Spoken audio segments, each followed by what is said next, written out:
Shit 90 Shows Taught Me. Shit 90 Shows Taught Me was not filmed before a live studio audience. Are you ready to slay another day? So are we. Welcome back to Shit 90 Shows Taught Me. I'm Jess Sterling here with my co-host, Sarah Humphrey. Sarah, how are you? Jess, I'm really good. If there's one thing that I love, it's a bunch of fuckery, and this episode has so much fuckery on all fronts. They do be fucking in this episode. I mean that, but also the shenanigans that Willow and Rat Amy get into, it constitutes to me as fuckery as well. So okay, I'm excited to talk about Smashed. It was a smashing good time, I suppose. Some would say. And we're not alone. Joining us, someone who chose season 6, episode 9, Smashed, nice, to talk about our friend and yours, Tom Palmer. Tom, how are you? I'm good. Just here appreciating the home renovation that Buffy and Spike did on this house. Property too. I really like a lot of home renovation. I think the key is you have to find an abandoned house, preferably just like a crack den, and then install just like a beautiful chandelier in the middle of it for no reason. No, it's abandoned house. I think that chandelier was installed since probably building it in like the 1920s. So they kept it around. We'll get into it. Talking about white houses, Jess. Like, remember last episode we were talking about Vanessa Carlton? Oh, yes. It also reminded me a lot about The Notebook when Noah brought Allie back to his the house, the abandoned house that he was going to make for her. Yeah, the thing is they didn't tear the house down with their fucking. That could have been a deleted scene, just like how they deleted the last scene of them dying together, which is the most egregious thing that's ever happened in the world. Catch it on a streaming service. They took away that scene, which is that's fucked. Literally the point of watching it. Yeah, because I would when Adam and I first started dating and he would do anything for me, he and I watched The Notebook, and because he never saw it before, and I was like waiting till basically you wait until that end scene, like that's the scene, and it didn't show it, and I was like, that's not the ending. Did he agree to do that with you? If one of you were gonna die, the other one would die with them? No, we didn't talk about that. He was just like, why is this movie 9 hours long and there was supposed to be an extra scene? Oh, well, yeah, he doesn't like movies. But that's what I'm saying. Like, back when he was courting me, would watch the with me. I want to start off the podcast by yet again yelling into the abyss about the previous Leons, because I try to skip past them. Like, literally, I try, but they gave me just it was all Amy. It was like Rat Amy's face instantly, and I was like, well, guess she's coming back to being a human this episode. I mean, granted, it's like the first thing that happens in the episode, but like, I was pissed. Like, I want to be surprised, Buffy. Fucking stop it with your nonsense. It's so annoying. Whatever. It's what is fine. there to do about it, Jess? Like, complain. I try to fast forward through them. Do you not have like the skip ahead 30 seconds? I do, but like I hit play and the first thing I saw was Rat Amy's face. Like, I didn't have enough time to do it. But I guess let's start with Willow and no longer Rat Amy. I know I hate Willow right now, so like literally anything she does pisses me off. But I was infuriated that she is, because the way this comes off is I've been broken up with. My girlfriend has left me for reasons I disagree with. She can't handle my cool witchy magic. She can't handle how powerful I am. Oh, what's this now? The rat I forgot about for multiple years. Hey, Rat Amy, how you doing? Oh, ding dong! Bell goes off in my head. I suddenly know how to fix you. I say like 5 fucking words and you're a human. Bitch, where was this spell years ago? It's been 3 years.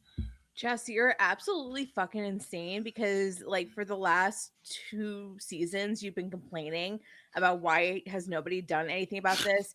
A couple of episodes, you were complaining that Rat Amy is absolutely nowhere to be found. And then not only do we see Rat Amy in situation, well taken care of, not abandoned at the dorms like we speculated, and she finally fixed the issue. Yes, it took a couple of years, but she probably wouldn't have been powerful enough to conjure that information anyway. Or she could have And just you're done some research. Still not happy. No, Like- because she does it when she got abandoned by her girlfriend. She's like, oh, suddenly I'm single and no one wants to hang out with me. I guess I'll turn my rat friend back into a human. Tom, like, how much correlation do you see between Willow realizing that she might be able to fix the Rat Amy problem and the breakup with Tara? Because my head did not go there. She didn't have time. This comes across. Do you guys do to-do lists where, and sometimes you have something on your to-do list where you're like, yeah, I need to get this done this weekend, and then it's like Sunday, and you're like, you know what, I could do this next week. And then 3 years later, you finally do that thing. Yeah, that's kind of how it came across to me. Like, and you finally do it, and it only takes like a couple minutes, and you really could have done it a long time ago, but you put it off for just so long. Yeah. Normally it's like, I'm trying to think of like cleaning something out that you should have cleaned out, like cleaning. I don't know. No, I totally, I absolutely know what you're saying. And I too have experienced that as well, where it's just like, oh, like, I don't want to do this. Like, this is going to be so like hard or whatever. And then when you finally do it, it is such a not a big deal, but you keep building up it on the top of their head. But if you think about it, like, Willow is like, okay, well, I have to like save the world from the mayor and the giant snake. And then she's like, okay, I have to save the world from the initiative and like this crazy robot. And then she's like, okay, now I have to save the world from this like crazy, really hot, like god that's like taking over this like other hot doctor's body. And I feel, and then all between that is like all the stupid monster of the weeks that she also has to deal with. So yeah, like maybe it only took her a matter of minutes, but just like, can't you agree that a year ago she probably wouldn't have been able to be like reveal and then the information revealed? Maybe. However, I would also argue that with Tara's help and Giles and the Scoobies helping to research, they probably could have fucking figured this out a while ago. And yeah, they had other stuff on their plate, but this is a human being. This is a human being trapped in a rat's body. She's an evil witch, but I don't even think so, because like, even if so, like, we all played D&D here at one point in time. Like, just because, like, let's call it the nope, not that one, the wizard. A lower level wizard can read a spell, but that doesn't mean that they have the magical capabilities to perform the spell. I think that that's the issue. Like, yeah, Willow maybe 3 years ago could have said reveal and it would have done shit. Just because you have the book and the spell doesn't mean that it's going to work. And but it wasn't like she found, and Tara's not more powerful than her, and Giles is not more powerful than her, and the three of them are not more powerful than how she's powerful now. So I think like I don't think like and it's not like the spell to actually, and that's just to reveal the spell itself, because the spell itself was like some sort of like Latin, Italian bullshit thing. So like, even if she had that spell, like she found it in a book, that doesn't mean that if she recites that spell 2 years ago, she was able to do it.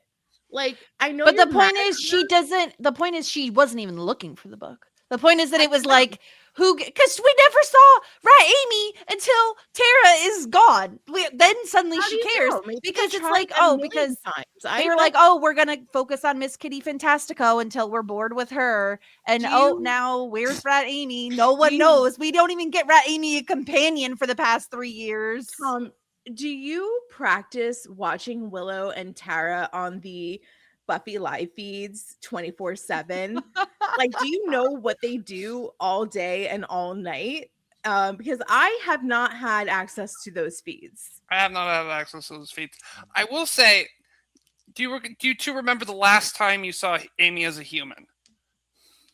Was it like what, season 2? Like it was a long time ago. I have no idea. So I actually was on the episode. It was back in season 4. Something. You were on the episode. That's so funny. We should have known that you were going to be coming. I just really thought you were like season 69. Yeah. Like I really thought that was the reason you wanted to come. So it was back in season 4. It was the episode Something Blue, and Willow accidentally turned her into a human, and then accidentally turned her back into a rat. Oh, without I noticing. That even happened. And so that's my one point of disagreement with Sarah, where I'm like, well, Willow has managed to turn her back into a human on accident. Just Can you remind me of like the details surrounding? I remember it was very fleeting, but like, how did she do it? I don't even remember how she did it. It was a wish spell, wasn't it? Like Yeah. the whole thing was like they would say like, "Oh, I wish I would do X, Y, and Z," and it would happen. I don't think she was like, "I wish to turn Rat Amy into a human." I don't remember what I she found the said. spell to turn Rat Amy back into a human. yeah, it was What did she say to make it happen? So it was like her will be done, and then like she would just like randomly say things like, "You don't see anything at all," and Giles went blind. And well, if they're in love with each other so much, Spike and Buffy should just get married, and then Spike and Buffy got engaged. Oh my god, they really seeded a lot there, huh? Yeah. But then what did she say to make Rat Amy come Just like, back? I can't even turn Rat Amy into a human. Amy turns back into a human. She's gonna be stuck as a rat forever. And she turned back into a rat. Okay, Something like that. Yeah. Okay, well, either way, regardless, Amy is now a human, and Girly Pop is so fucking traumatized because she doesn't even know. She's had little rat brain for years. She has no clue this much time has passed, and yet she's still quite the like evil witch. Pretty much instantly. Yeah, because like the first time we meet Amy, she was not an evil witch. It was like her mom who was the evil witch, Right? And she was like living in the trophy for like the rest of her life. Oh but my then God, the so second time we awful. met Amy, she was a little evil, right, Tom? Because I don't recall, but she got like a little douse of evil. Yeah, she was like using magic to make her teachers think that she had turned in her homework on time properly, and like Xander caught her doing that, and Xander like blackmailed her into like casting the love spell to try and make Cordelia fall in love with Xander, but then it backfired and all the women in town fell in love with Xander. Right.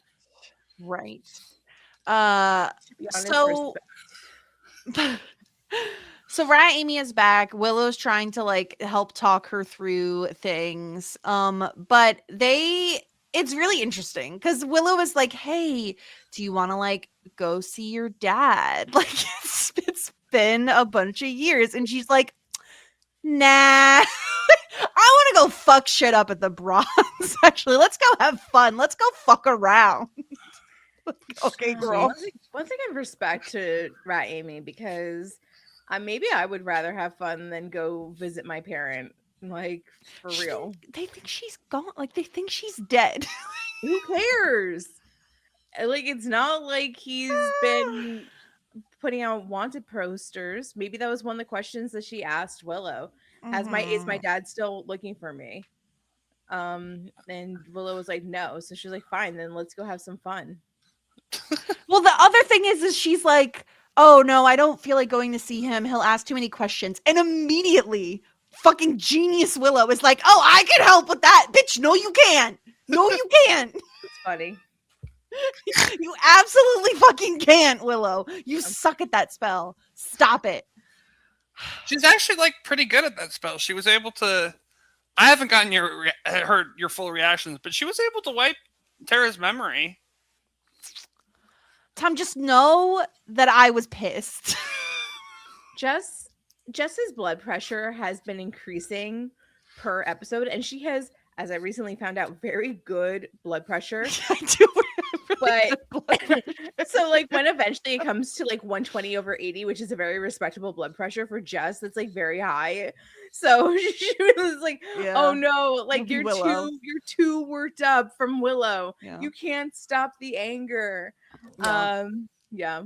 So I guess my question for you, Jess, is: so you're obviously mad at Willow, and understandably so. Mm-hmm. Now, do you think it's bad writing, or do you think it's good Oh writing. no, but I don't. I have Willow's, no like, problem with the actual like storyline. I think it tracks with everything we've seen from Willow. I think they've done a really good job at like setting it up over the years of the show. We've seen it with Oz, we now see it with Tara, we've seen it with the Scoobies, all kind of concerned that she's really going a little too far with the magic stuff. So it's not bad writing. I'm just fucking mad at her. Like, she fucking sucks. She's doing bad things and she's doing dumb things. Like, it's one thing to be smart and powerful, and it's another thing to be fucking stupid and powerful. And she's on the fucking stupid and powerful track right now with just doing dumb, useless shit. Which we'll get into when it comes to the bronze. But no, I have no problem with the writing itself. I think it's very smart writing. But her and Amy, they're like, let's go fucking party. Let's go party. So they're gonna go to the bronze. And I need to understand, because I Tom, you probably know better than us, like what age these characters are at this point. Let's say they're 21, right? Let's give them the benefit of the doubt that the bronze isn't serving underage kids some drinks. right. The fuck 21-year-old orders a martini? Like, never in my fucking life. No. Are you saying no, they don't, or no, you disagree with me? I disagree with you? Really? I would never. Yeah. I'm getting a strawberry daiquiri. I'm getting something that you can't taste the alcohol in. Okay, so you have to remember, so like this is like 2001, 2002. We're coming off of like Sex in the City. Sex in the City, and even like Sex in the City is still airing at this time. Mhm. And I think that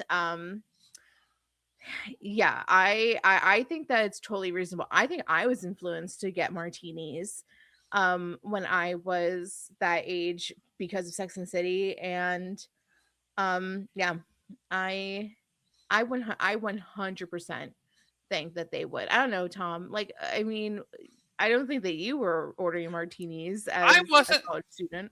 My issue is, so to be completely candid, like vodka was kind of the drink in high school because it looked like water and you could put it in water bottles. Yeah. And so by the time And it was cheap too. Yeah. And so by the time I could legally drink, I did not want vodka like at all. So that was the only reason I wouldn't do martinis. And I did kind of always like the fruity drinks, or like a Jack and Coke if I wanted to be sort of like the man drink, I guess. Yeah, it's just interesting that this is what they're choosing to drink, and they're like playing pool, and once it's like, just use fucking like sticks. What are they called? The pool sticks. Just use a fucking pool stick, you fucking weirdos. No, we're gonna use our mind magic to fucking play pool. Like, all right, get over yourselves. I really can't. It's way too much. They love their magic, Jess. They just want to keep just using so magic. pointless. It's just like, ew, that's a brag. I mean, that's why it's fun. Like, seriously, I loved this. Like, I have zero complaints. I thought it was so fun. I love like what they were doing. I love how pointless the magic was. They were having fun. They looked young and wild and free. I mean, like, man, I loved it. I loved every second of these two at the bronze. I like, Jess, you're genuinely like, this is stupid, because I thought it was really cool. I guess I think it makes sense for them to be doing, right? Like, I think Amy's been trapped as a rat for years now. Like, she wants to go do something like very fun and young and have a good time. Willow is in the middle of a really tough breakup, so it makes sense to me that she would be like, yes, let's go have fun, especially because normally she's with the Scoobies and everything is so serious. Like, the entire world is falling apart every second of every day. Makes sense to me she would want to go blow off some steam at the bronze. It's just like, I am so on Tara's side with just the like, it is so easy for her to just use magic instead of just doing things normally, that it is like so over the top.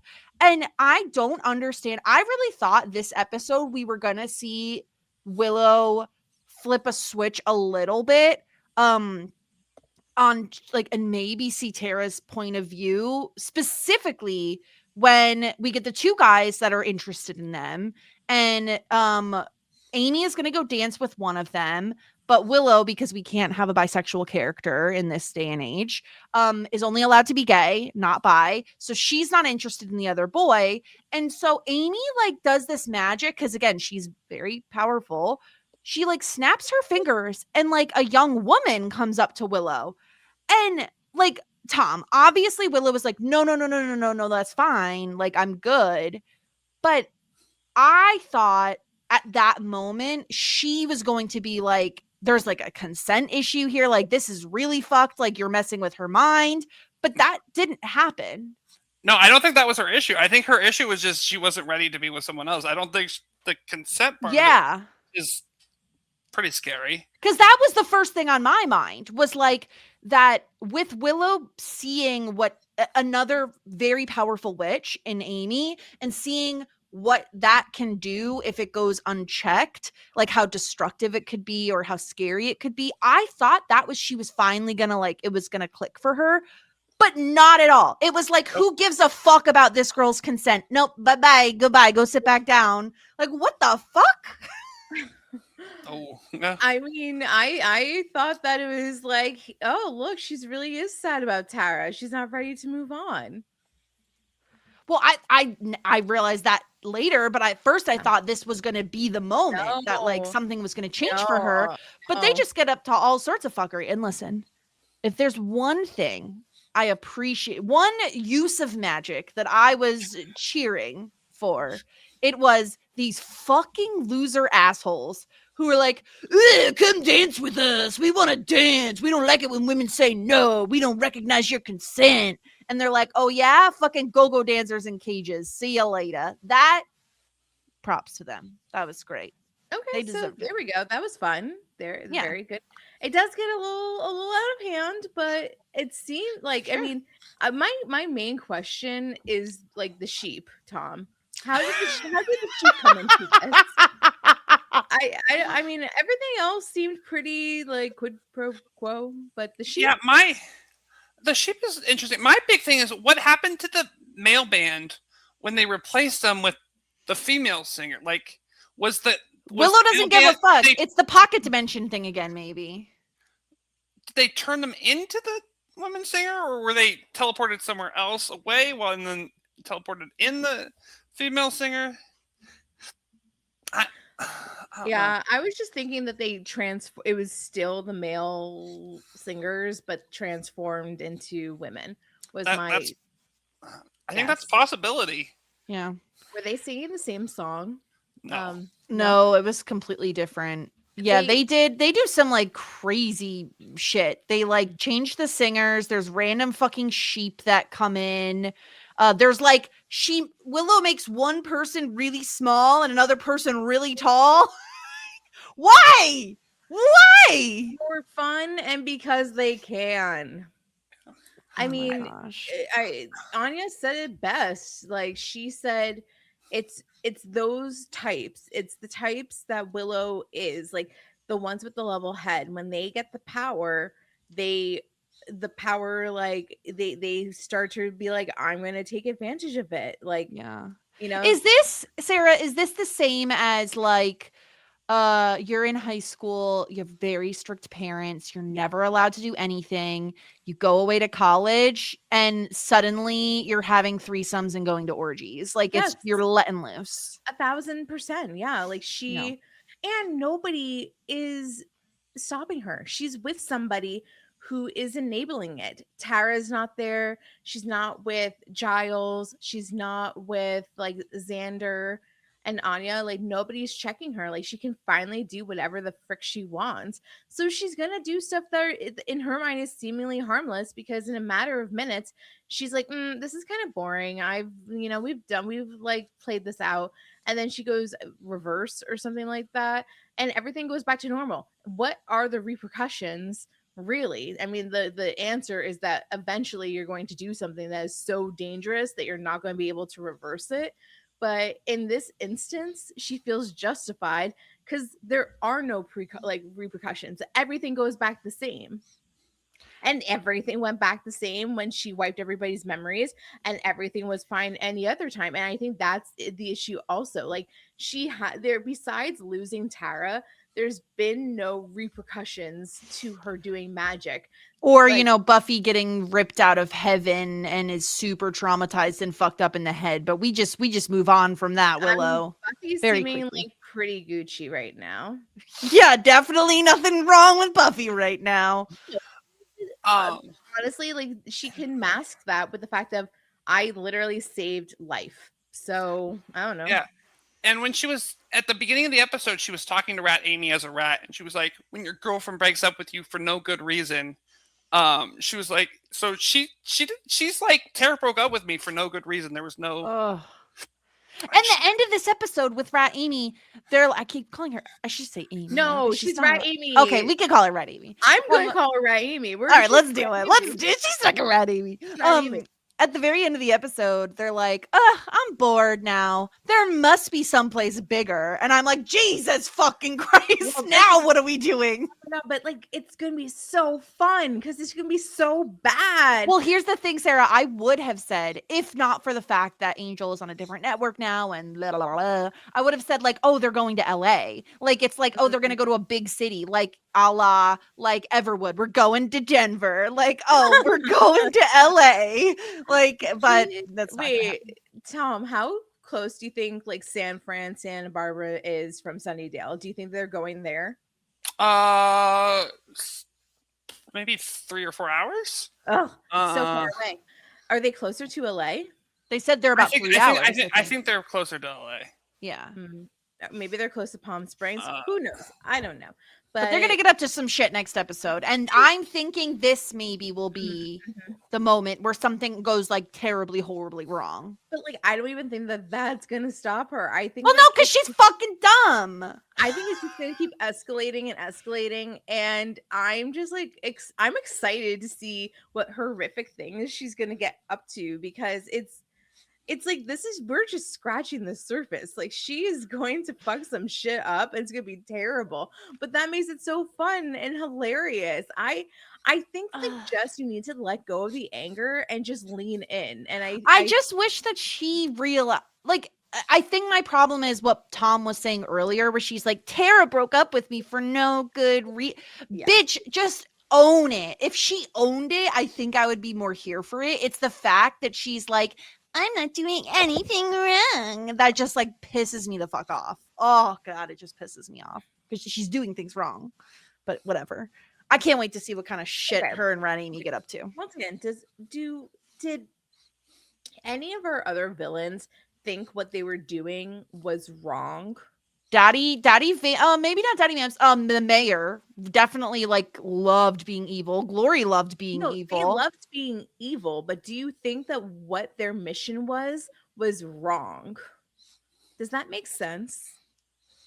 I feel like they go hand in hand. That like they're like, I'm doing evil and I know it and I love it. And I feel like the mayor and Glory both were like that. No, Glory wanted to go back home. That was her mission. And like, sure, like if like the world turns inside out, then like who cares? Like, because she wanted to, but like she that was self-interest. I don't remember what the mayor wanted. He wanted to be a snake and eat people, so he I think he kind of knew success. He admitted. I think he would admit that he was evil.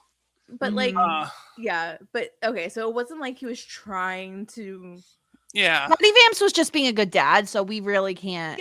Yeah, like, the vampires are pretty open about being evil. They're like, right. We like killing and eating people. But also, that's their only way of getting food, unless they eat pig's blood, which is apparently very disgusting. Yeah, I believe it. Yeah. Angelus sort of liked playing games with Buffy that were pretty evil. I don't think he was like, this is good. This is gonna help Buffy. When I miss like, Angelus. Is Angelus the villain of season 2? Yeah. Yeah. Oh. Spike was sort of the decoy. Right. I thought, but not Drew, because Drew was like out of her mind the whole time. Drew was like a co-villain. Because in my head, I always forget about Angelus. And I'm just like, yeah, the villains of season 2 were Spike and Drew. But that's not true. No, Angelus was big They were time. like the starter villains. Mhm. It's kind of like I put Spike and Drew in the big bad category. Mhm. But ultimately I Mhm. think Angelus one up them and became like the real big bad of season 2. Yeah, that was so fun. Okay, I want to talk a little bit about the loser trio. Because Speaking of apparently big bads, they're still here. They're still here, and this time they're stealing a diamond from a museum. And now I feel like it's like Despicable Me. Like they have a fucking freeze ray, and I don't understand what is happening. We're stealing a diamond. We get caught by security because we're all fucking stupid. And then we have to freeze ray him, but we also are accidentally freeze raying our own arm. yeah. So I think this is their third appearance, and they haven't been Right. caught. So there's gonna be more apparent. I mean, sorry, I know that's technically a spoiler, but like, No, They haven't been caught. obviously they haven't been caught yet. Yeah. how do you feel of that as them as the recurring villains, possibly the big bad of season 6? If they're the big fucking bad, I'm gonna be even more mad than I am about Willow. I think the big bad of this season is like actually just like inner demons, depression, whatever. I do think we need something more of substance than these fucking idiots. But I think they do provide a certain amount of comedic relief. I think it's like funny, right? Like the scene where the guy is doing the like, I don't know if it's Mission Impossible, but I'm gonna say it's Mission It is, Impossible. Okay. Where he's coming down from the ceiling and the other guy's like, "You idiot. Like you don't have to do that. Like we could just go in and grab the diamond." And I do like, Sarah, that like as a result of them being loser idiots, the Scoobies are so baffled because they just assume it's like some kind of diamond eating freezing monster, but it's just a trio of morons.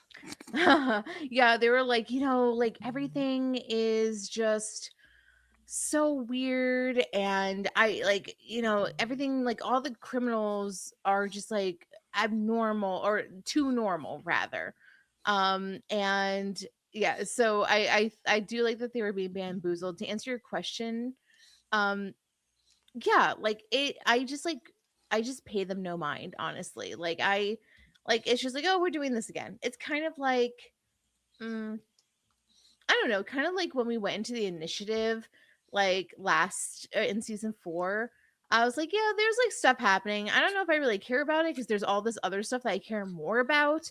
And even though it like links to the main stuff of the season, I was just like, whatever, we're here again. Or like last season with the Knights of Potassium, I was like, okay, we're doing it, why not? Like Yeah. there's just so much other stuff that I do care about, like the Willow stuff, like the Spike and Buffy stuff, that like when we come to like the loser squad, I'm just like, I just like don't really care, and we're here, and if we're doing this, like fine, whatever. So I just kind of pay them no mind. I will say I do like that they're pulling from the existing like side characters. They're like pulling from the history of the show. They're not just grabbing randos off the street. These are like, besides the one guy who we, let's whatever. 2 of the 3 of them. He's Tucker's brother, Jess. Oh, the fuck is Tucker? No one cares. At least they're pulling people that like have been in the show before, that have a history. Specifically, Jonathan is like the bigger one, right? Like he's been really like embedded in the fabric of the show since the start. So I like that aspect of it. But I agree with Sarah. It's kind of just like, who cares? Like they're just fucking around in the background. Like it's fine. Who cares? Whatever. Yeah. I mean, so kind of to check in sort of overall season 6 thoughts. I think we've said this before. Season 6 is the most polarizing season, where there are people who love season 6 and then there are people who hate season 6. I think for the people who hate season 6, one of the big things is they really don't like the trio. Oh, really? I would have thought that people would have disliked the like depression stuff, not the trio. That's too? Okay. There's that too. I would say this episode actually features a lot of the things that people are split on. Like there are a lot of people who don't like what's happening with Willow. A lot of people don't like the Spuffy.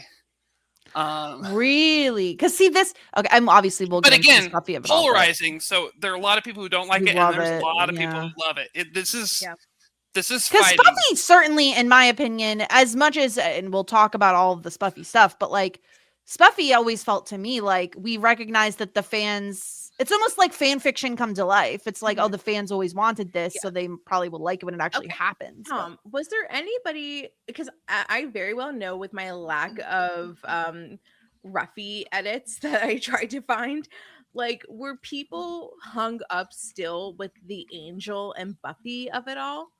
Yes. Really? Ew, stop. Okay, I need to PSA to people. Crazy. Build a fucking bridge and get over it. What are you talking about? I will also say that there were Buffy Angel fans, and then there were people who were just anti-Spuffy. And I think we'll get into Who would be that? Well, here's the thing. Sarah, what about your Ruffy fans? I'm saying there are no Ruffy fans. I know, that's what I'm saying. Where are they?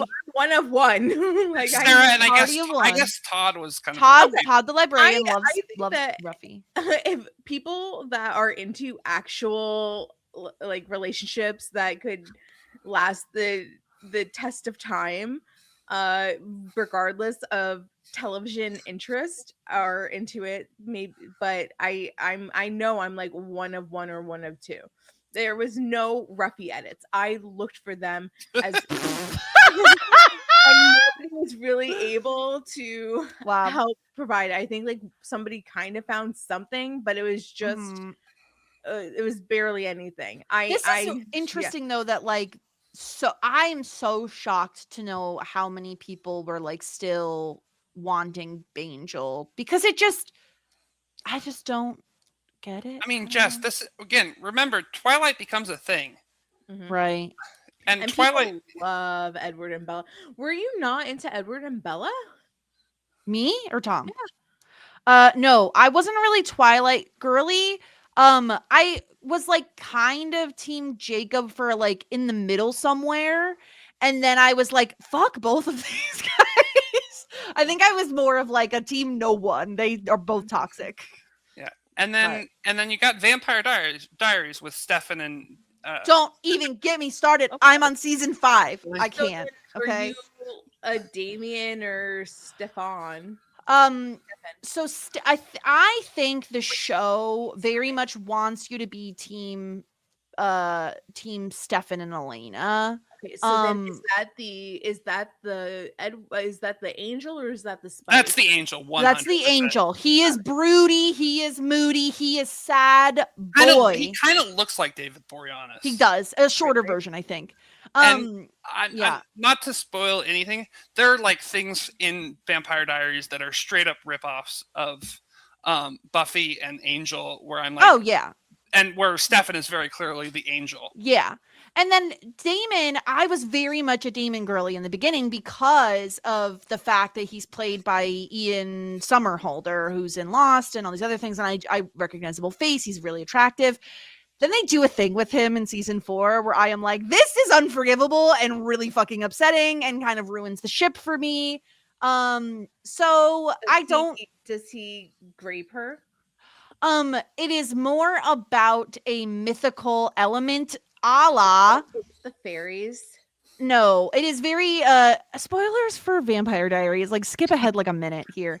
It is very similar to almost like the imprinting from Twilight, where basically Damon turns Elena into a vampire and he ends up siring her, which basically means that like she will do anything to please him, and they literally start like having sex and getting into a relationship before either of them knows this, but it still makes it like so icky because we the audience are finding out about the sire bond the very first sex scene, and it's being like intercut with the sex scene, which ruins the sex scene because there's no fucking consent. Anyway, so I was like kind of on track. No, yeah, you were. Yeah. Okay. It sucks. Anyway, enough Vampire Diaries. You can. Anyway, yeah. I don't know how we got here. Season 6 is very polarizing. There are polarizing elements. One of the elements is the trio. Oh, the trio. Because people are like, these guys are lame. I think my defense of them kind of is that I think they're intentionally supposed to be lame. Yeah. Because the big bad of this season is the depression. And I think if you had like a cool glory big bad, it takes like, away from the depression. Yeah. Buffy would have a distraction. The Scoobies would have like an outside force to unite against. Yeah. And instead they have these losers. And so that they barely even are aware of or focused on. And I view them as having to just deal like with their comedic bits. Like that's just what they are to me in the episode, and I'm fine with it, I think. But speaking of the Scoobies and their connection to the loser trio, they're all trying to figure out like what the fuck's going on because they think it's some sort of a demon. So they're all trying to like study. They're missing Giles. Giles gets brought up a lot this episode because he's now gone, so they can't rely on him anymore.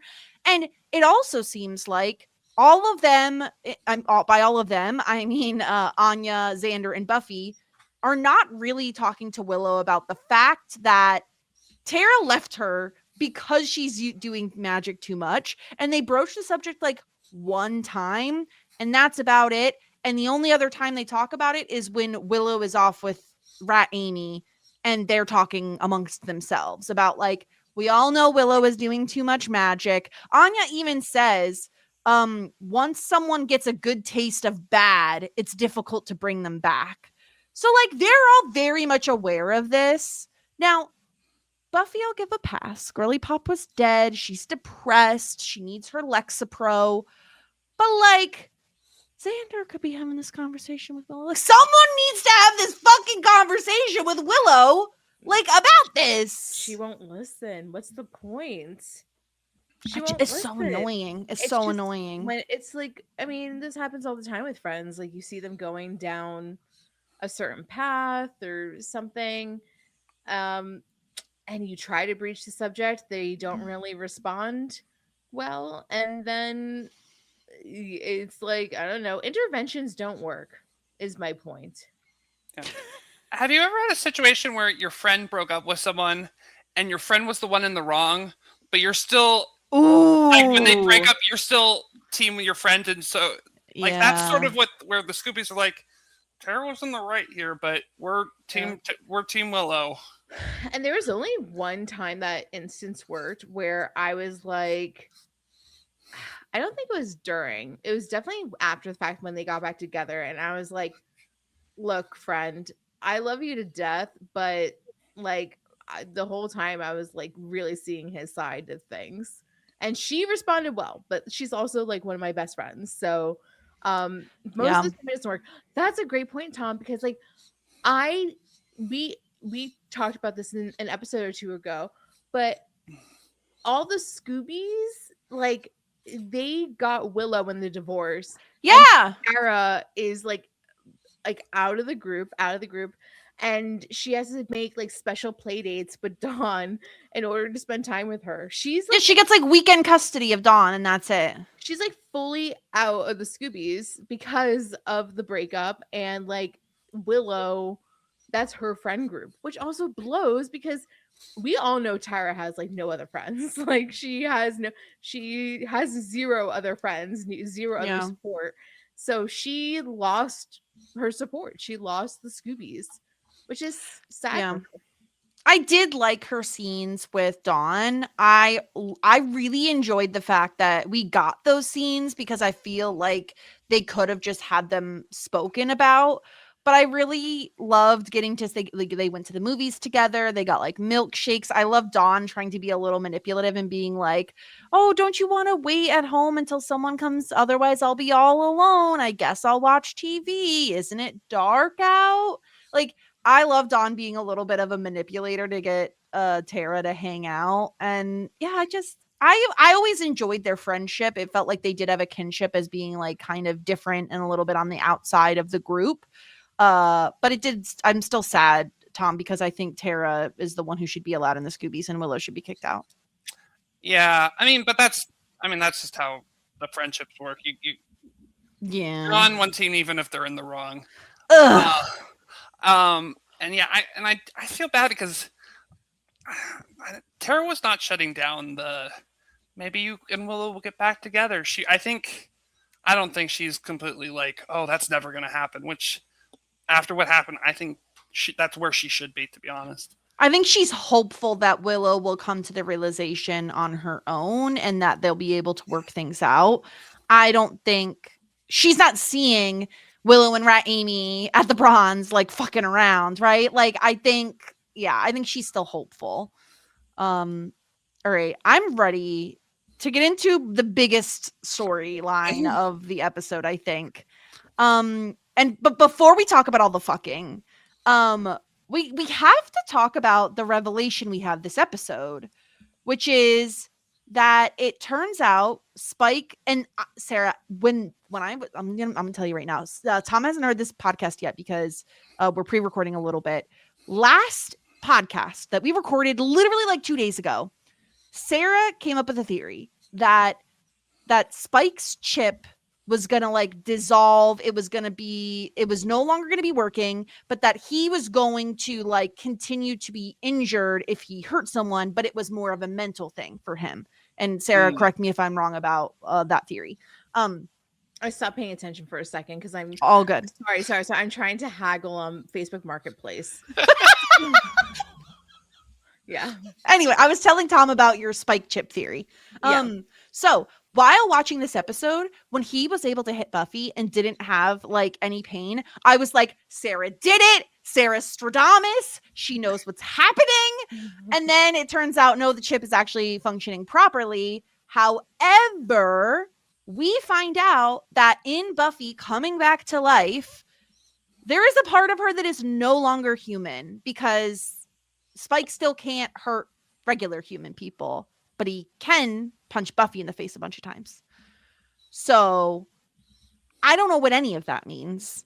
What do you think it means? Well, she's not a vampire. Right. There's so many different types of like mystical, magical people in this world. So it's hard to say. I would say she probably classifies as a demon because like, right, like, okay, so in Angel we have Lorne, right? Like we have like demons that aren't necessarily like evil. Right. I think because she died and came back to life, she's gonna be something like that. What if, going all the way back, Sarah, all the way back to season 1 of this podcast of Buffy, Yeah. what if she's an angel? Oh my gosh. I just think that she's just like an undead, honestly. A little bit of an undead. Like I think a zombie. Like a simple, she's not a zombie. She doesn't need to eat brains, but I think that arg. Exactly. I think that she's just like a little bit undead. Or yeah. I don't know. We just know she's not human. And I like how we worked. I mean, I didn't like how we worked all this out, but I liked how we worked this out. Anyway, the whole time Buffy and Spike are fighting, it's a very much like, okay, just like last episode, Spike says, "You can't deny your feelings for me," and Buffy's like, "The hell I can't." I was just thinking of Giles when I was kissing you. That is so fucked, by the way. It is so fucked. Oh, gross. She's like, it only happened twice. It's not gonna happen again. The, like really, the Buffy Giles. That's unfortunately that probably is a fandom that we don't need to acknowledge. Those people have daddy issues. That's sick as fuck. But the whole episode, Buffy is denying. And Spike is getting very frustrated. And at a certain point, Buffy fucking punches him in the face, and he then punches her back. And he has to pretend like he's hurt because he realizes that he's not actually hurt. And there's just like so much physical fighting happening between them this episode. And here's the thing. Again, I watch Vampire Diaries. There's a certain amount of like horny fighting, right? Like that happens in Vampire Diaries a lot. It's like, oh, step on my neck, call me daddy. Like there's a lot of that sort of stuff. Okay. This is like different. Mm-hmm. Because they're like fighting, but they're not fighting, but like they're fighting. And then, Sarah, I want to know your read on the situation. When Spike finds out Buffy isn't actually human and he can hurt her. And he does the thing where he calls her and he's like, meet me in the graveyard at midnight. Yeah. He does that. How are you reading Spike's like intentions? Like, how are you reading his mood? I think he's like, okay, well, I think that it's like 50% I want to murder her, 50% I want to fuck her. And however the night ends, I think that Spike is okay with it. Like, I think like now that he knows that he can, I think not that I actually think that he would, but like, I think that now that he knows that he can, this is like, that means that there is only one seemingly human in the world that he can kill, a passion of his that he had for a very long time. He was so I think like he's like, oh, I can get a bit of me back. Like I can and also like it's like a big deal to slay a slayer when you're a vampire. Well, right, she says that later in the episode. Yeah. And he's done 2, which is a lot, but 3 is more than 2. And I know math. I know mathematics. She's really haggling hard on that Facebook Marketplace. Really doing well on her math. So that's number 1. And then but also like I think like he's like I'm still in love with her. So like if I lure her and it turns into another little makeout sesh, like I'm good with that too. I think when Spike finds out that the chip is still working, but Buffy isn't human, I feel like he is like pleased for a few different reasons. Number 1, he is able to use this as like a way to poke at her. Like, you're fucked up. Like, you're fucked. I'm fucked. We might as well just be fucked up together. Like, you're not human. You're even more fucked up than you thought you were. And he's like using it as a way to like nag her almost. And then number 2, going back to Spike and Harmony's little like role playing sexual encounters, all he wants is for him and Buffy to beat the shit out of each other and then fuck, which like is exactly what happens. But like this is an ongoing like lust of his. This is what he wants to have happen. It's a fantasy. I think he's so happy he just found out that he can actually hit Buffy now and not be in physical pain himself. And like later they do fight, but they both kind of admit that like neither one of them are actually injured. Like they're not hurting each other and they know they have the ability to. And that's kind of how I read it. And it's one thing is when they're fighting, Spike doesn't do vamp face. Yeah. So like and we know he can now, which would be like his. He was able to before. Yeah, but like the reason I bring that up is it's usually implied that vamp face is like full power, and like as long as they're still in the human face, it's like right. They're not. He's not putting everything into this fight.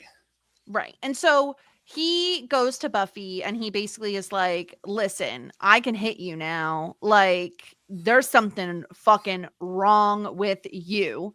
And they get into this big old fight. And yeah, it's so interesting. They're fighting in this like abandoned building. They're really like tossing each other around and they're all kind of like exchanging verbal bars as well. And then it's pretty mean stuff. It's like this. It's not like. Yeah, I was trying to find it in the thing. Transcript. Yeah, here we go. No, that's not, sorry. Here we go. Yeah, you did something. It's to the chip. It's a trick. And he says, no, like you came back a little less human than you were. She says he's wrong. Then how come you're so spooked? And why can I punch you? And they keep, you're wrong, you're wrong, you're wrong. She's like freaking out. And he says, poor lost little girl. She doesn't fit in anywhere. She's got no one to love. And Buffy says, me, I'm lost. Look at you, you idiot. Poor Spiky. Can't be a human, can't be a vampire. Where the hell do you fit in? Your job is to kill the Slayer, but all you could do is follow me around making moon eyes. And Spike says, I'm in love with you. And Buffy says, you're in love with pain. Admit it. You like me because you enjoy getting beat down. So really, who's screwed up? And he says, well, I'm a vampire. I'm supposed to be treading on the dark side. What's your excuse? And they're really going back and forth. And they're like, oh, I wasn't planning on hurting you much. And Buffy says, you haven't even come close to hurting me. And he says, oh, are you afraid to give me the chance? Again, like emotionally. And as he's in the middle of saying something, she kisses him, like full on kisses him. And they're like then they get broken up a little bit. She like throws him against a wall. It's like a whole thing. Like they're demolishing this fucking building. Sarah, you've been asking for this for years. This is exactly what you wanted. Yeah. I mean, it was hot. I loved it. I mean, like, honestly, like, this scene to me was a work of art on all fronts. I thought it was phenomenal. Between the music, I was really into the music, and the cracking of walls, the like smashing of floorboards. It was honestly beautiful, spectacular. I think it's like everything that I could want in a sex scene. I wish Tell Me Lies had more of this type of sex scene. I would be very into it if it did. I thought it was great, like on all fronts. I thought that it was hot and sexy, and I thought that the passion was there.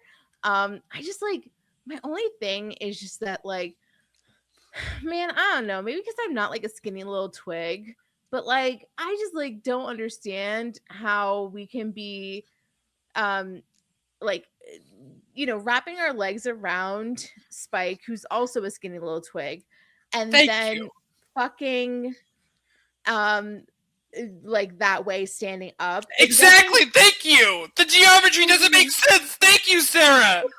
Oh my god, I was going to bring this up. Thank you. That was my only critique, because like, I don't know because like she could be making the movement, and he can be thrusting.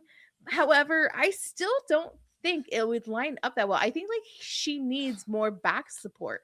So I was like but once again, like, I don't have that sort of body strength to hold myself up, and she's very strong. So who am I to say that couldn't work? I've never had sex like that, but if I could, I would. Like, what else can I talk about? The sex was great. It seems great. And then I love when they went through the floors and smashed to the ground. That was my favorite part too. I loved it. And once again, the music, it was just honestly the perfect scene. It was everything I could have wanted and more.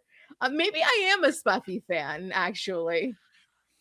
This is interesting because I feel like people would come into this episode being like, especially Tom, you haven't heard the last podcast, but the amount that I was horny for the kiss that Spuffy had at the end of last episode at the Bronze. Holy cow.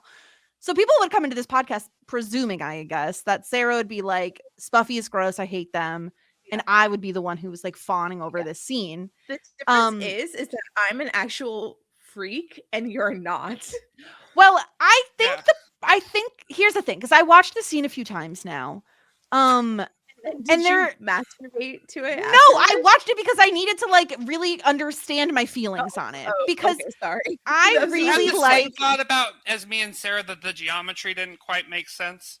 Not particularly, but I mean, it's fine. I understand what you're saying, but I think I would go along the lines of, well, he's a vampire with super strength and she's a slayer with super strength, so like they can kind of do whatever they want. No, I think for me, I think what takes me out of it is like, these two are just so obviously so mentally fucked up. Like the only way they are able to like have sex is when they are like mad at each other and so emotionally and mentally fucking damaged that like this is the only way it's gonna happen. And they're like physically tearing down walls.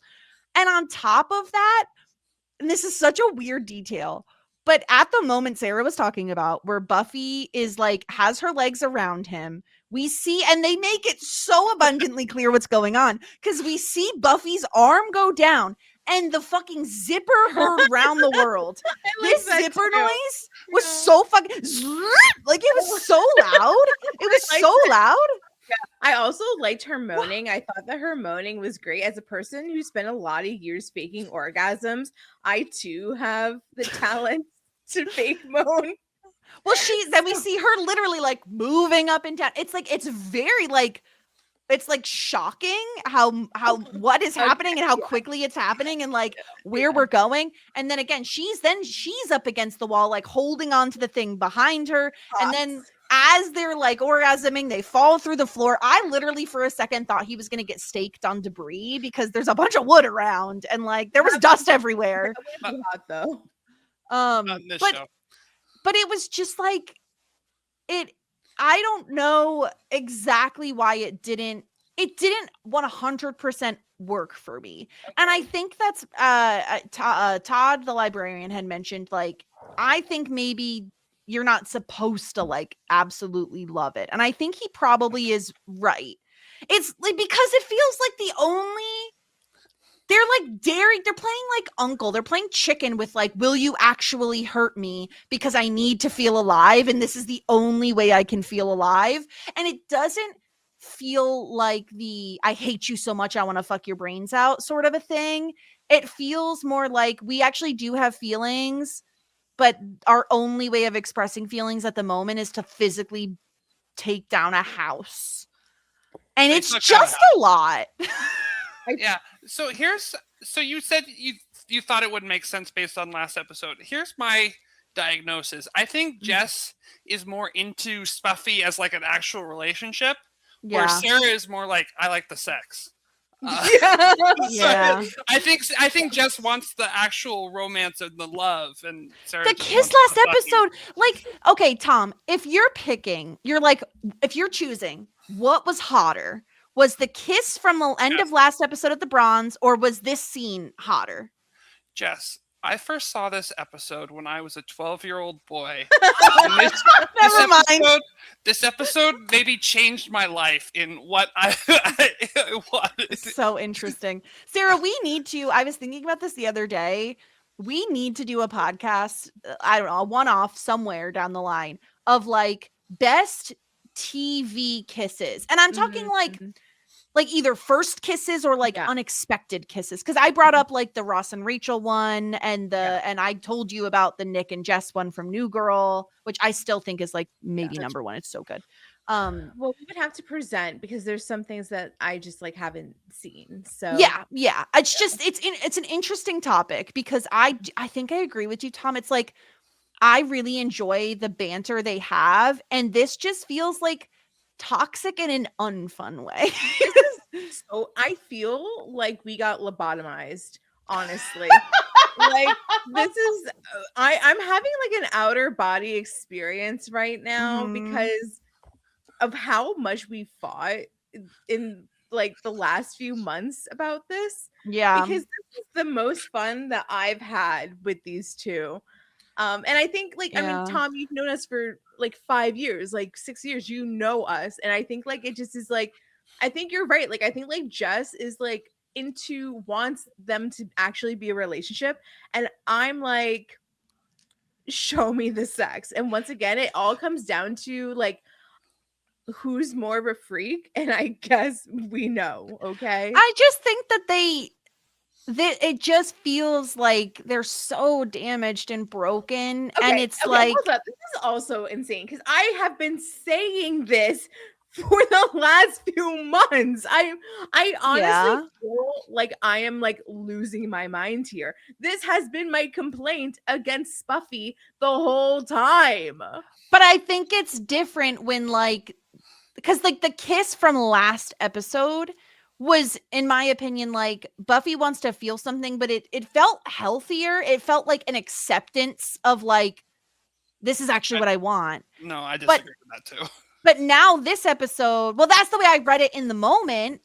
because I thought we would then come into this episode with her being more accepting of like, I actually did that, but we didn't. We came into this episode of her being like back to the denial phase of like, those didn't count. You know, Sarah and I having this discussion of what kiss counted, what was their first kiss, which one counted, whatever. And it's like they're having that argument. And I felt like, oh, never mind. Okay, I was under a false assumption from the end of last episode as to like where Buffy was at mentally with Spike. And obviously, we also haven't talked about this, but like Buffy does try to talk to Willow about this whole thing. Unfortunately, Rat Amy comes in, interrupts the whole thing. She doesn't get to talk to her, which I think is an interesting person to go to, because Willow is also the one who was in the know when she said, she told Willow that Spike was in love with her. Like Willow and Joyce were like, they were doing like a little girly round table about it. Well, that's her girl. I don't know. Yeah, I don't know. I just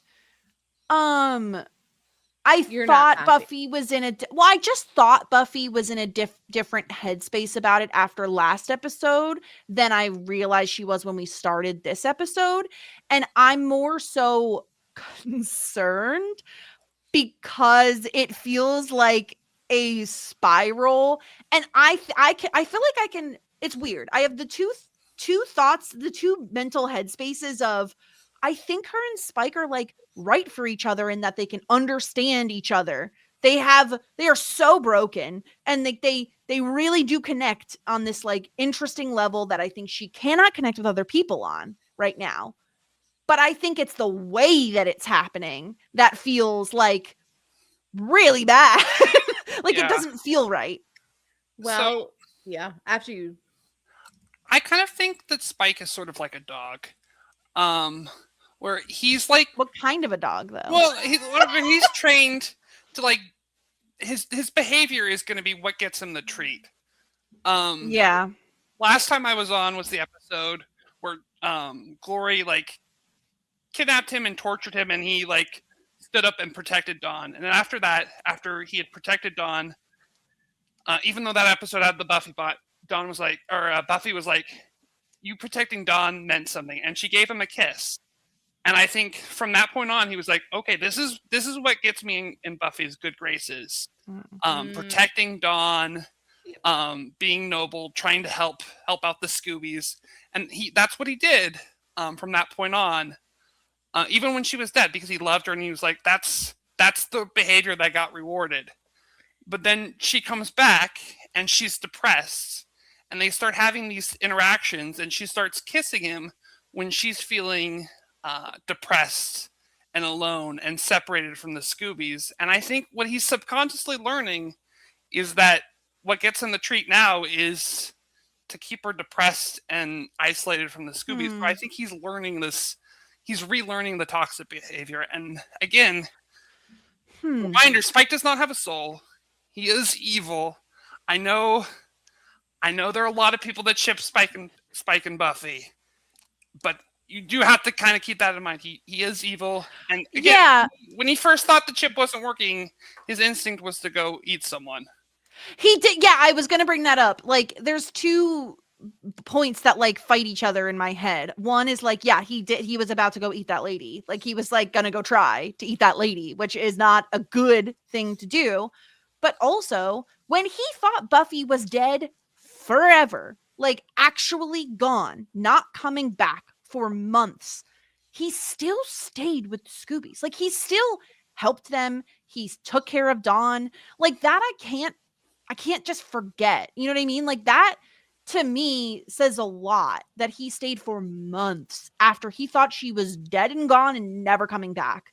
Like, he didn't know that they were having plans. He had no clue. Right. He had no clue that was their plan. So like, that to me just reads as a totally different intention. Because I agree with you, Tom. Like, I do see what you're saying in terms of what he knows, that if he can get Buffy alone and in a vulnerable place, maybe she'll make out with him. I guess if I'm trying to give him more credit than that, or like, again, he doesn't have a soul, he's evil, whatever. If I'm trying to read more into that, he's a very like soft guy. Like, he maybe in his mind, the more she kisses me, the more likely it is that she'll realize she actually does like me, that she does love me. Like, I just need her to have that light go off in her head that she does feel this way. And he's trying to get her there. Right. Obviously it's not always great, but he would feel that if he had a soul. Like, maybe I think you're describing things that people with souls feel. But then what was him sticking around like after Buffy's dead? Like, what is that then? I think I do think he does love her, and again, he knows he loves Buffy, and he knows that what Buffy would want is for him to help protect Dawn and the Scoobies. And I think he's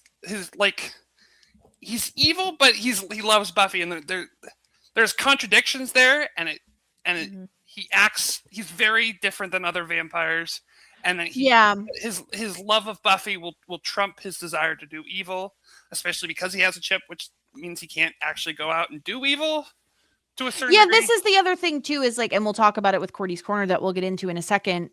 Like, it's interesting, and obviously Angel is not the same show, but the canon is the same, that like there are ways to get around the like this vampire doesn't have a soul. Like with Darla, we'll talk about it. Like, there are ways that the show is like, this will override the no soul thing.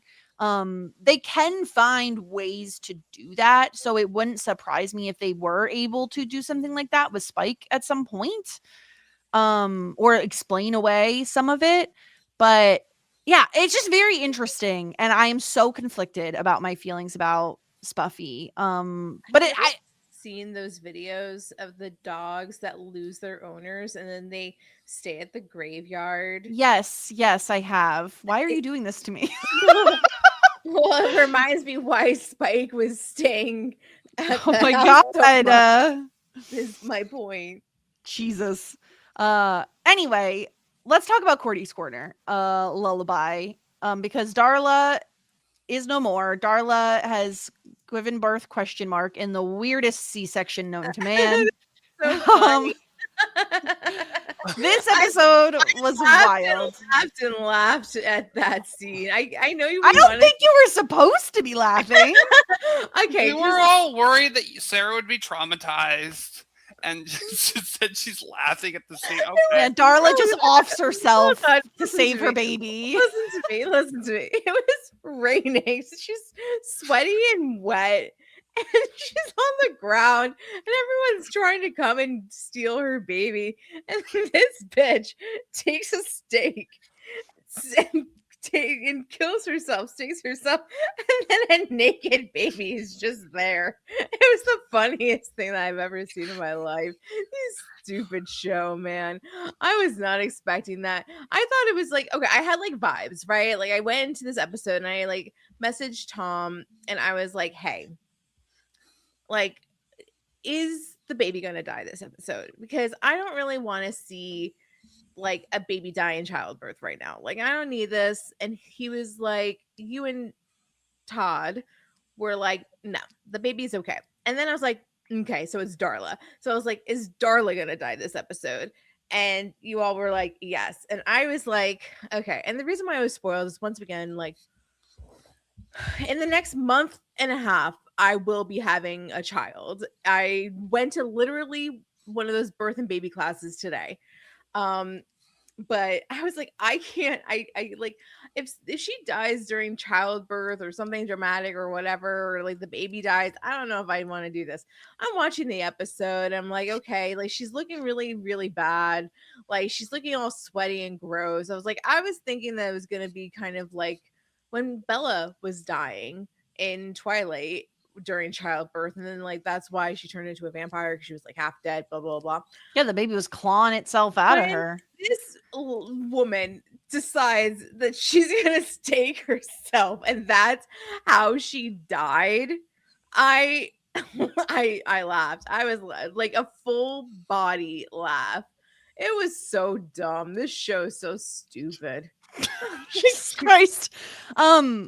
So Tom, I want to make sure I understand the lore of the episode, because there's like so much happening where we have like prophecy shit, but from what I understand, Darla is, like I was saying with the whole soul thing, because she is pregnant with seemingly a human child, Correct. she is being nourished by him, therefore giving her like loving feelings.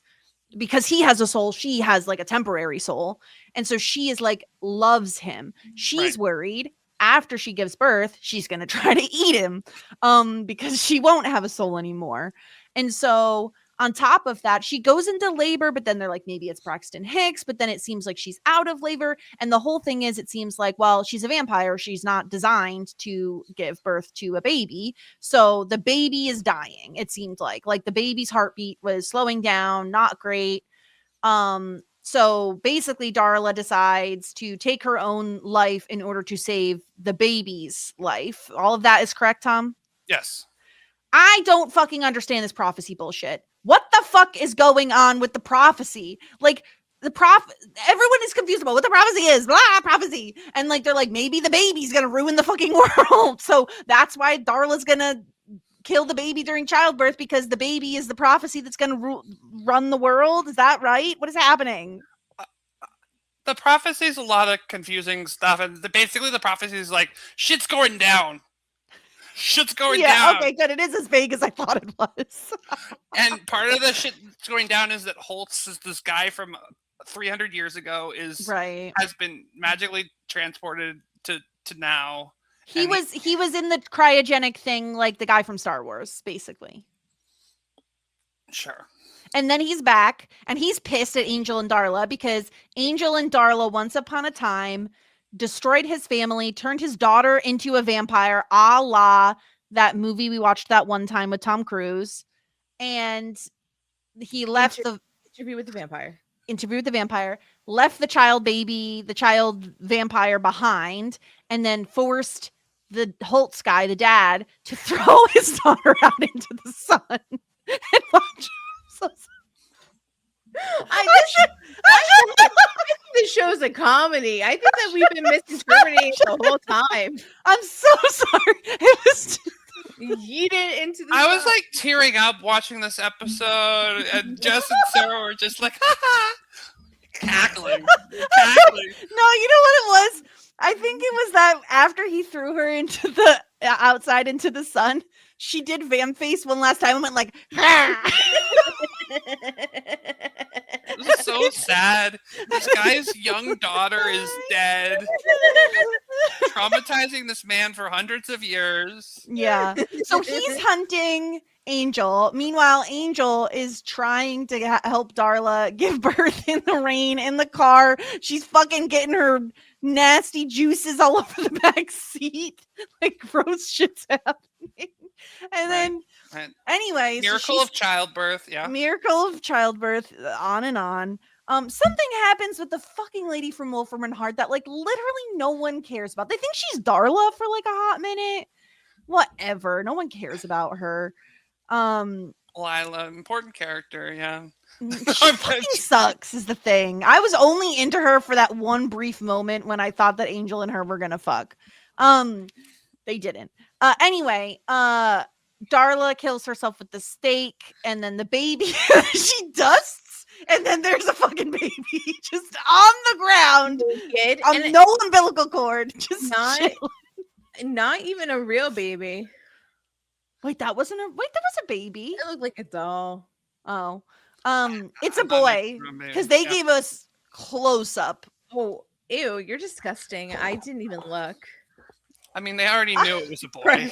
Yeah. They ultrasound. So Angel picks up the baby. In the same time, we got like vampires coming down on him because they want the baby, and the Holtz is gonna shoot him with a crossbow until he sees him with the baby.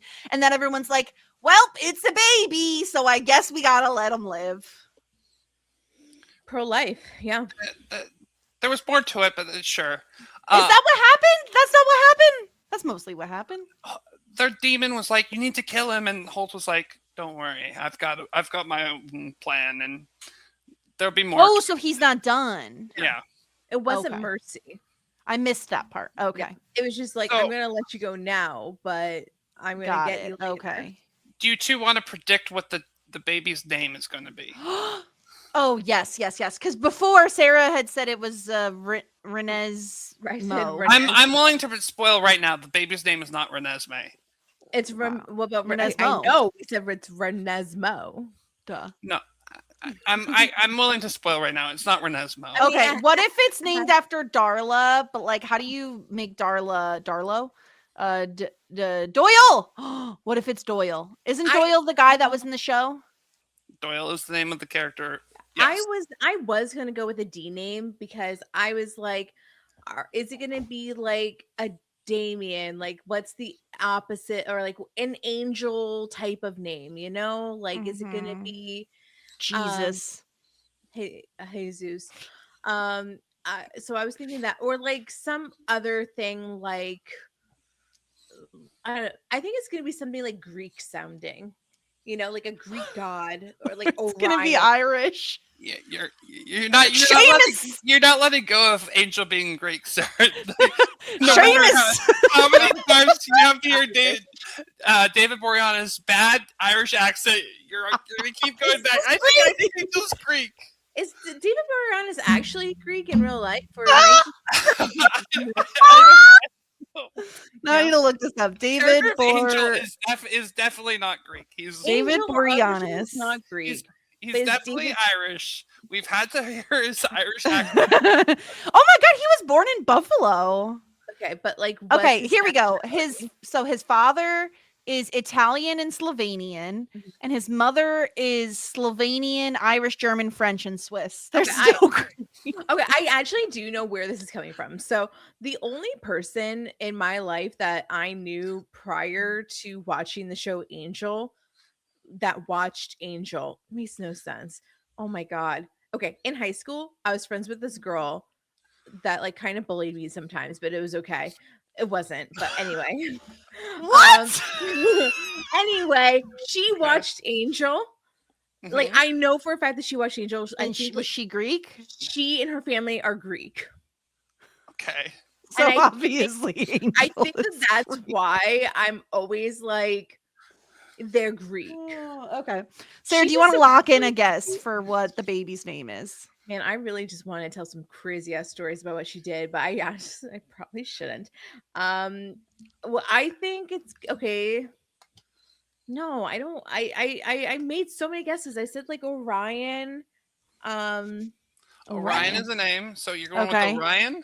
Sarah has Orion. Orion. I'm gonna start with Doyle, but I'd also like to just shout out the name Seamus as being extremely Irish. Okay, Sarah, do you want a second name? Yeah, you could pick a second one. I mean, like, it has to go with Angel. So babynames.com. I don't know. Like, I feel like what's like a name kind of like Angel, but not. Maybe it's just like Steve. I don't know. Steve. Perfect. Steve. Wow. Want to add a third name? Both of you get a third name. Okay. Let me think. Okay, so I have an Irish option, and I have like a prior character named after situation. I still, because they're like, if they're naming it after Darla, then it would be like Daniel. Okay, I got it. Yeah. Gabriel. Okay. I'm gonna go Daniel, and she's gonna go Gabriel. All right. And we'll see next episode what the fuck this Jess has is. Daniel, Seamus, and Doyle.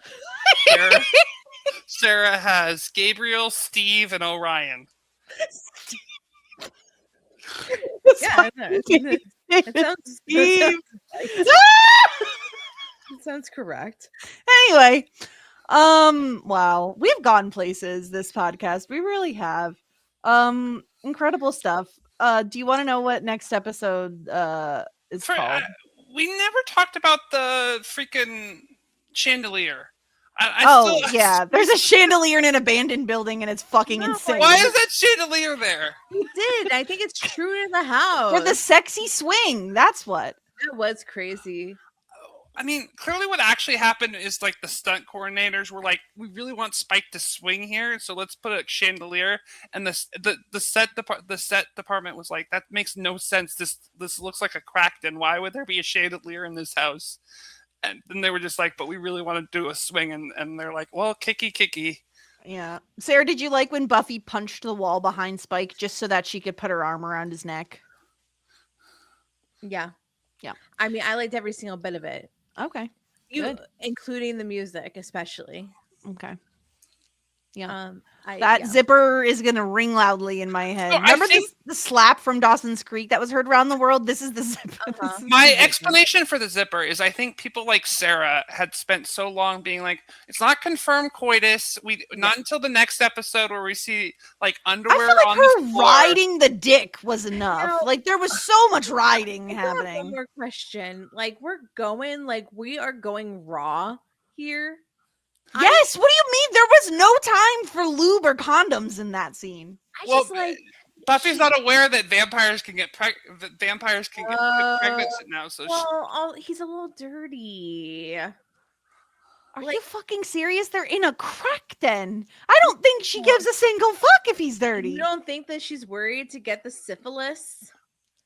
That kind of dirty. It runs in his vampire family. I don't think she cares right now. I think she wants that cold hard D. I don't think vampires can spread. Right, yeah. Diseases. He probably doesn't Or- have venereal disease. Also, they couldn't get pregnant. So, and really, Darla's changing everything. But that was two vampires, I don't let people violate me like that unless I consent, you know? Well, she consented a lot.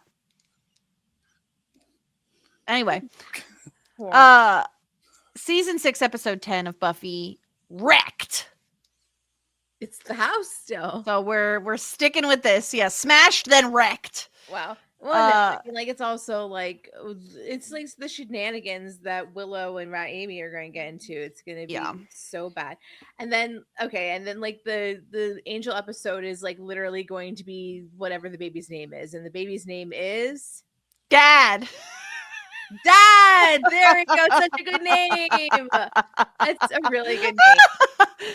So that will be next week. Wow. What the okay, I gotta not read ahead at other titles because I don't know what that meant at all. Anyway, that's the podcast. Thanks, Tom. That's how we end podcasts. Listen, we've recorded a lot of podcasts this past week. Isn't there like a here endeth the lesson? It's gonna happen. It's just my brain mushed a little bit first. There's mashed potatoes happening up there. That's the podcast, people. That's it. I was gonna thank Tom for coming on to the podcast. Thank you so much, Tom, for being here, for joining us. I can't wait for the next time you join us, which will obviously be the conclusion of the Rat Amy saga. I presume, unless she dies next episode, which I suppose is possible. Anything you want to tell people about, Tom? No. Let's see. Not really. I'm just hanging fine. Out. Yeah. All right. Cool. Me too. That's it. I think that's everything. So until next time, everyone, here endeth the lesson. Just ask. Shit 90 shows taught me. Shit 90 Shows Taught Me was not filmed before a live studio audience.